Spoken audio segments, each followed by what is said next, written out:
satu fawaid nih. Jadi kita betul-betul harus mentanzih Allah, ya, mensucikan Allah dengan sifat-sifat mulia. Jadi kalau di dalam ilmu akidah ada al-asma wa sifat, ada nama-nama Allah, ada sifat-sifat Allah.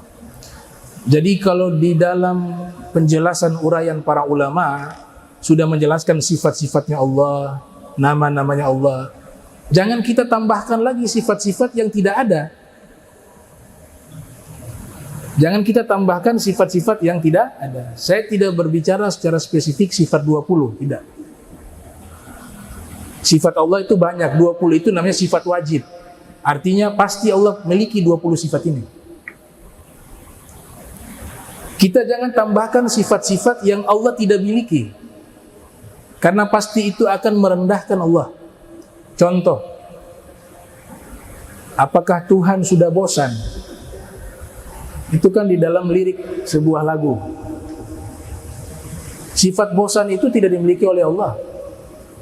Sifat bosan. Tujuan lirik itu baik sebenarnya. Tujuan lirik itu baik. Tapi ini kalau lafaz ini digunakan oleh para ulama yang sudah mengkaji ilmu-ilmu akidah, bagi mereka dosa. Mungkin ini orang kan tidak paham, dimaafkan. Tapi kita namanya belajar, kita harus tahu ada sifat-sifat yang Allah tidak miliki dan tidak baik, tidak boleh dinisbatkan kepada Allah. Apakah Tuhan ini telah bosan?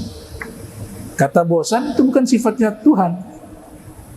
Allah tidak memiliki sifat bosan. Ada juga yang berbahaya. Membaca Al-Quran, membaca hadis Nabi, di situ ada informasi Allah selalu bertanya. Betul tidak? Banyak di dalam Al-Quran, banyak tuh.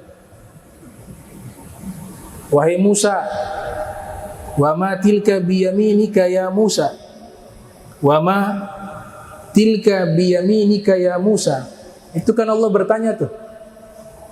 Apa yang ada di tangan kananmu wahai Musa? Jangan kita yakini Allah bertanya. Jangan. Definisi bertanya itu adalah talabul ilmi atau talabu syai' ma lam yakun ma'luma min qabl. Itu definisi bertanya. Bertanya itu adalah meminta tambahan pengetahuan yang sebelumnya tidak tahu. Orang kalau bertanya kan artinya sebelumnya tidak tahu. Saya tidak tahu, makanya saya bertanya. Nah, bagi Allah jangan kita anggap ini Allah bertanya. Jangan. Tapi Allah Ta'ala sedang memperpanjang dialog dengan Nabi Musa untuk memuliakan Nabi Musa. Biasanya dialog itu menjadi panjang ketika muncul pertanyaan. Kita ketemu orang, bagaimana kabar? Nah, itu kan memulai perbincangan. Baik, begini-begini. Jadi beda. Makhluk bertanya dengan Allah bertanya itu beda. Kalau makhluk bertanya karena tidak tahu, tapi Allah bertanya untuk memuliakan orang yang ditanya agar durasi dialognya menjadi panjang sebagai penghormatan. Makin lama berdialog dengan Allah makin mulia. Tapi kalau kita pahami, oh ini Allah bertanya. Nah, para muhaddisun selalu berhati-hati tuh menambahkan footnote. Selalu mengatakan Allah wa rasuluhu a'lam.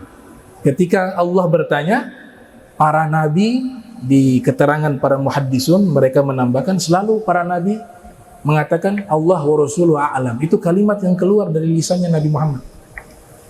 Karena tentu Allah tahu, gak ada sesuatu melainkan Allah tahu. Jadi bertanyanya Allah bukan mencari tambahan pengetahuan atau karena ketidaktahuan, tapi Allah ingin memberikan kemuliaan kepada orang yang diajak dialog. Di ayat tersebut Nabi Musa.